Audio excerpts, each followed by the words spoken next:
lived on the south side of town, till the landlord showed up with $200 bills, a notice of eviction in the other hand.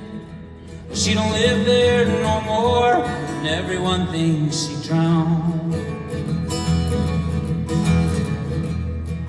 I pulled into Mecklenburg on them trains to a station that was flooded when they opened up the dams and broke their connections to them railway lines, so they could blast it into the quarry for every load of granite. We got a ton of worry.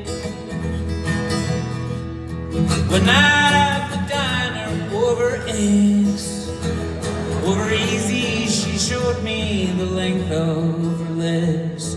With that gold-plated cross on her neck, it was real. And you don't get that kind of money from pushing me.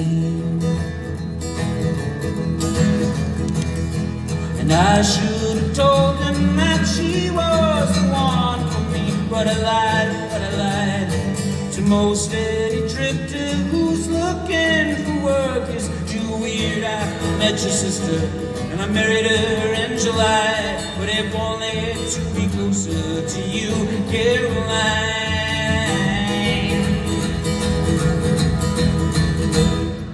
Percy and I moved down the street, but we lost two pretty girls. One was 7, one was 3. Older man and Caroline on the house right up the hill, where they laid those babies down so they could still see our house. Suspicion got the best of old Alderman hate. He owned an auto parts store off the interstate, but the Lord took him home in July, and then Rose spilled the beans on the day that he died.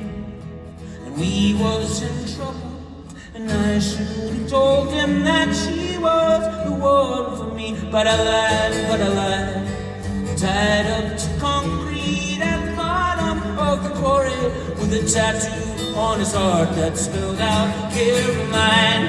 He was silent, those rosary, well, it drifted into custody of the sheriff that had just been deputized. And I was down at the banquet hall when two guys came up, pretty angry and drunk. And I'm still here at the banquet hall, where the door went off in the Carolina rain.